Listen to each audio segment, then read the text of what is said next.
Welcome back. Andhra Pradesh Telangana రాష్ట్రాల ఉమ్మడి governor ESL Narasimhan అధికారిక కార్యాలయం రాజ్ భవన్ ఫోన్ లైన్ దుర్వినియోగమైంది. అత్యంత కీలకంగా భావించే ఈ నెట్వర్క్లోకి అక్రమంగా చొరబడిన దుండగులు భారీగా విదేశాలకు ఫోన్లు చేశారు. వీటిలో అత్యధికం ఓమన్, శ్రీలంక దేశాలకు చెందినవి కావడంతో పోలీసులు ఉలిక్కిపడ్డారు. రాజ్ భవన్లో టెలిఫోన్ దుర్వినియోగం, సీసిప్ పరిజ్ఞానంతో చొరబడిన దుండగులు, ఈ లైన్ని వినియోగించి విదేశాలకు ఫోన్ కాల్స్, అధికంగా ఒమన్, శ్రీలంకకు వెళ్లినట్లు గుర్తింపు, లోతుగా ఆరా తీస్తున్న పోలీసులు, ఉగ్రవాదం, అక్రమ రవాణా కోణాల్లో దర్యాప్తు. రాజ్భవన్లో గవర్నర్తో పాటు ఆయన కార్యాలయానికి సంబంధించిన ఉన్నతాధికారులు పనిచేస్తుంటారు. వీరంతా ఫోన్లు చేసుకోవడానికి వీటిలో ప్రధాన కనెక్షన్లను విస్తరిస్తూ electronic private automatic branch exchange బాక్సులను ఏర్పాటు చేస్తారు. రాష్ట్ర విభజన అనంతరం గవర్నర్ కార్యాలయంలో సలహాదారులు సహా ఇతర అధికారుల సంఖ్య పెరిగింది. దీంతో రాజ్భవన్తో పాటు దానికి సమీపంలోనే ఉన్న మరో భవనంలో అడ్మినిస్ట్రేటివ్ బ్లాక్ను ఏర్పాటు చేశారు. ఇందులో గవర్నర్ సలహాదారులతో పాటు కొందరు కీలక అధికారులు నివసిస్తున్నారు. ఈ కార్యాలయం ఏర్పాటు కావడానికి ముందు రాజ్భవన్కు ఒకే ఈపీబీఎక్స్ బాక్స్ ఉండేది. అడ్మినిస్ట్రేటివ్ బిల్డింగ్కు కొత్తగా కనెక్షన్ ఇవ్వడం కోసం అందులో మరో బాక్స్ ఏర్పాటు చేయాల్సి వచ్చింది.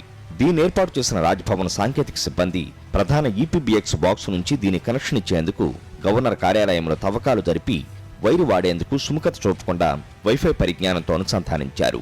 ప్రధాన బాక్స్ కు బిఎస్ఎన్ఎల్ కనెక్షన్ ఉండగా అదనంగా ఏర్పాటు చేసిన దానికి బీమ్టెల్ కనెక్షన్ ఆధారంగా వైఫైతో అనుసంధానించారు. అడ్మినిస్ట్రేటివ్ బ్లాక్ లో ఉండే అధికారులు తమ సెల్ ఫోన్తోనూ ఈ ల్యాండ్ లైన్ ఆధారంగా కాల్స్ చేయడం కోసం ఇటీవల అందుబాటులోకి వచ్చిన సీసిప్ అనే యాప్ను వినియోగించారు. దీన్ని తమ సెల్ ఫోన్లలో డౌన్లోడ్ చేసుకునే అధికారులు యూజర్ నేమ్, పాస్వర్డ్తో పాటు ఈపీబీఎక్స్ ఐపీ అడ్రస్ను పొందుపరచడం ద్వారా సెల్ ఫోన్తో కాల్ చేసినా ఆ బిల్లు మాత్రం కార్యాలయానికి సంబంధించిన ల్యాండ్ లైన్కు వచ్చేలా వినియోగించుకునే అవకాశం ఉంటుంది. సాధారణంగా ఈ యాప్ను డౌన్లోడ్ చేసుకున్నాక వినియోగదారులు డిఫాల్ట్ యూజర్ ఐడి, పాస్వర్డ్స్ను మార్చి గోప్యంగా ఉండేలా వేరే ఫీడ్ చేసుకుంటారు. గవర్నర్ కార్యాలయం అధికారులు ఆ పని చేయకపోవడంతో డిఫాల్ట్ యూజర్ ఐడి, పాస్వర్డ్స్ కొనసాగాయి. అయితే దీన్ని గుర్తించి తమకు అనుకూలంగా మార్చుకున్న దుండగులు రాజ్భవన్ ఈపీబీఎక్స్ బాక్స్ ఐపీ అడ్రస్ను సైతం సంగ్రహించారు. వీటి ఆధారంగా రూటింగ్ చేసి భారీగా విదేశాలకు కాల్ చేసుకోవడానికి దేశవ్యాప్తంగా అనేక మందికి అనుసంధానించారు. రూటింగ్ ద్వారా కాల్ చేసినప్పుడు దీన్ని కనెక్ట్ చేసిన కాల్ అందుకున్న వ్యక్తులకు చేసిన వారి నంబర్ కూడా వేరే నెంబర్ వచ్చేలా చేస్తారు. దీన్ని వినియోగించుకున్న వ్యక్తుల నుంచి కొంత మొత్తాన్ని వసూలు చేస్తారు. బిల్లు మాత్రం రూటింగ్ కు వాడిన ఫోన్ యజమానికి వస్తుంది. గవర్నర్ కార్యాలయం టెలిఫోన్ బిల్లు గత నెలలో 5 లక్షల వరకు రావడంతో బిఎస్ఎన్ఎల్ అధికారులు విషయాన్ని గవర్నర్ దృష్టికి తెచ్చారు. దీనిపై అంతర్గత విచారణ జరపగా ఈ విషయం వెలుగు చూసింది. సాధారణంగా ఇలాంటి కాల్స్ను దుండగులు అసాంఘిక కార్యకలాపాల కోసం వినియోగిస్తుంటారు. విదేశాల నుంచి రూటింగ్ ద్వారా కాల్స్ను అందుకున్న భారత్కు చెందిన వారిలో అనేక మంది బంగారం వ్యాపారులు ఉన్నట్టు తేలింది. దీంతో బంగారం అక్రమ రవాణా వ్యవహారాల కోసం ఈ కాల్స్ను వాడి ఉంటారని అనుమానిస్తున్నారు. మరోపక్క గవర్నర్ కార్యాలయం నంబరు వినియోగించి రూటింగ్ ద్వారా మాట్లాడిన అంతర్జాతీయ కాల్స్లో శ్రీలంక, ఒమన్ల నుంచి కాల్స్ ఉండడంతో కేసు దర్యాప్తు చేస్తున్న సిఐడి అధికారులు అప్రమత్తమయ్యారు.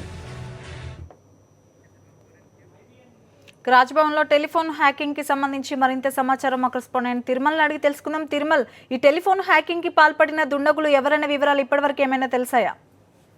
తెలంగాణ ఏదైతే రెండు తెలుగు రాష్ట్రాలు కూడా సంయుక్తంగా పనిచేస్తున్నటువంటి రాజ్భవన్ లో టెలిఫోన్ వ్యవస్థను కొంతమంది గుర్తు తెలియని వ్యక్తులు హ్యాకింగ్ కు పాల్పడ్డట్టుగా కూడా హైదరాబాద్ పోలీసులకు ఒక ఫిర్యాదు అనేది. ఈ ఫిర్యాదు మేరకు అయితే గతంలో ఇది ఒకే రాష్ట్రానికి ఉన్నటువంటి రాజ్భవన్ లో ఈ రెండు రాష్ట్రాలు ఏర్పడుతుంది. రెండు రాష్ట్రాలకు కలిపి యూనివర్సల్ గా ఒకే నెట్వర్క్ వాడుతున్నారు. దానికి అనుసారంగా ఆధునిక టెక్నాలజీని ఉపయోగించి ఎవరైతే దాంట్లో పనిచేసినటువంటి అడ్మినిస్ట్రేషన్ లో ఏదైతే కార్యాలయ ఫోన్లు వాడాల్సిన సిబ్బంది కోసం సపరేట్ గా ఈ స్వైప్ అనే ఒక అప్లికేషన్ ని వీళ్ళు కొత్తగా ఇంట్రడ్యూస్ చేస్తారు. అయితే ఈ C5 అనే అప్లికేషన్ ను డౌన్లోడ్ చేసుకున్నటువంటి ఉద్యోగి ఏదైతే తన సెల్ ఫోన్ ద్వారా కావచ్చు, అదేవిధంగా కార్యాలయంలో ల్యాండ్ లైన్ నంబర్, ఈ రెండు నంబర్ల నుంచి దేనికి వాడినా కానీ అది కార్యాలయానికి సంబంధించిన టెలిఫోన్ కింద వెళ్తుంది. అయితే గత కొంతకాలంగా కూడా ఈ హ్యాకింగ్ కి గురైన విషయాన్ని చాలా ఆలస్యంగా తెలుసుకున్నారు. అయితే ఏదైతే ఈ వీళ్ళు వాడుతున్న దానికంటే ఎక్కువ టెలిఫోన్ బిల్ రావడంలో దీన్ని గ్రహించినటువంటి రాజ్భవన్ కార్యాలయ సిబ్బంది హైదరాబాద్ సిపికి ఫిర్యాదు చేయడం జరిగింది. దీనిపైన కూడా హైదరాబాద్ పోలీసులతో పాటు సిఐడి కూడా వివిధ కోణాల్లో దర్యాప్తు చేస్తుంది. అయితే ఏవైతే హ్యాకింగ్ గురైనటువంటి కాల్స్ ఎక్కువగా విదేశాలకు అయినటువంటి శ్రీలంక, అదేవిధంగా ఒమన్ దేశాలకు వెళ్ళినట్టుగా కూడా వాళ్ళు గుర్తించడం జరిగింది. తరంగిణి. Thank you Tirumal.